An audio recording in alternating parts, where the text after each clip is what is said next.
Holland's sovereign, determined to fight on and cut off from Zeeland by enemy action, succeeded in reaching the friendly shores of England, where she was joined by her government.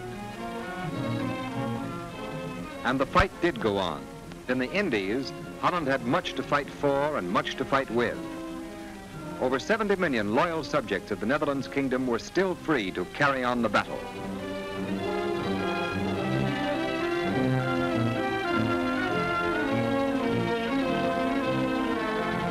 Many of the island's agricultural products, including tea and rice, hemp and tapioca, that had found peacetime markets throughout the world, were now sorely needed in the defense economies of many lands.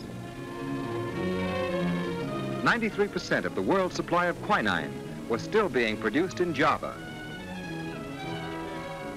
The long and careful cultivation of the rubber tree in the Indies would now yield a precious harvest to Holland's allies. Tin was only one of the strategic metals found in abundance in the islands. Most important of all the items in this treasure chest was oil. What food is to men, so is oil to the robots of modern war. And the Japanese, preparing for their career of treachery, came seeking the East Indian oil with touching protestations of goodwill.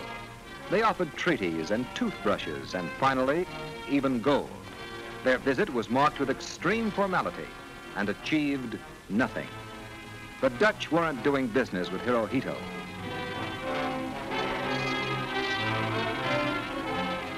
The agency had left behind to disrupt local life and to transmit information of interest to the Japanese High Command were soon trapped and put away in fitting cages. The peoples of the islands were rallied to their defense. There was trouble brewing and no time to lose. An alert people under resourceful leadership went into action to preserve their freedom. There was much to be done, but not so much that the needs of a friendly neighbor could not be cared for.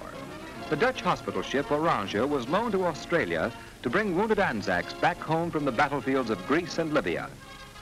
And in the meantime, the arming of the islands went on at top speed. In 1940 and 41, Dutch purchasing commissions placed $500 million worth of orders in America, all to be paid for in cash. And by the summer of 41, East Indians were carrying out defense maneuvers in American-made trucks and splashing through the rice sours in tanks that had at last solved the problem of military transport over this difficult terrain. And then,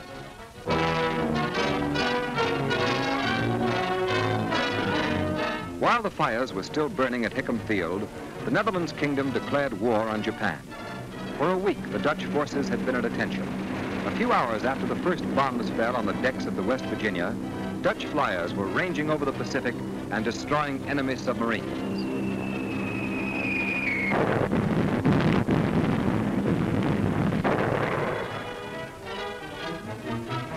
At home, the islanders, long since turned from their traditional arts to the sterner crafts of war, hurried to supply their fighters with the materials of destruction. In the grim campaigns of the Malayan Peninsula, the Dutch Air Force played an important part. They knew the seas through which the Japanese were sending reinforcements, and they used that knowledge to destroy at least one Jap ship every day.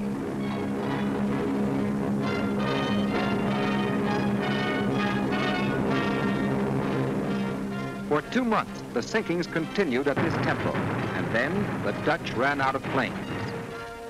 But an invasion fleet was reported approaching Java, and the Dutch sailed to meet it. In the ensuing battle, begun with the now famous phrase of Admiral Doorman, "Follow me, I am attacking," the small navy won the praise of the world for the gallantry of its suicidal stand against overwhelming odds.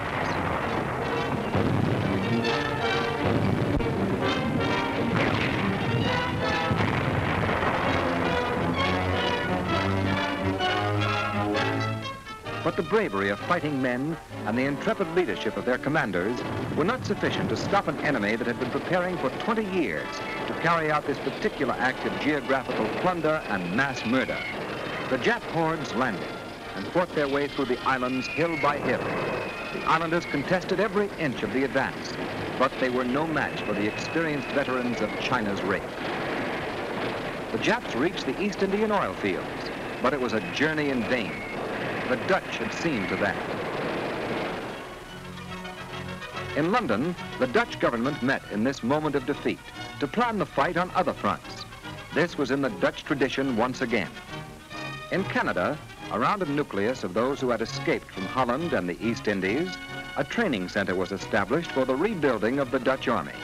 Young men came from all corners of the earth to join its ranks.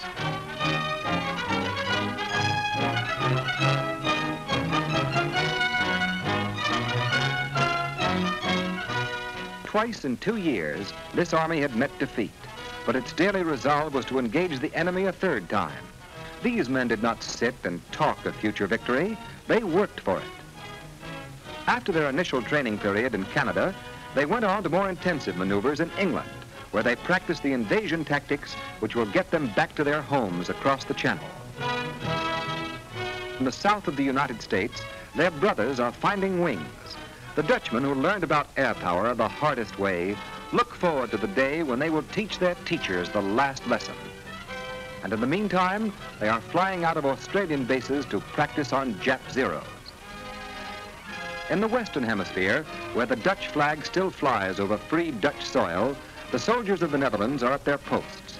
Some have found their way across the world from Java and add one more race to the already varied population of Suriname and Curacao.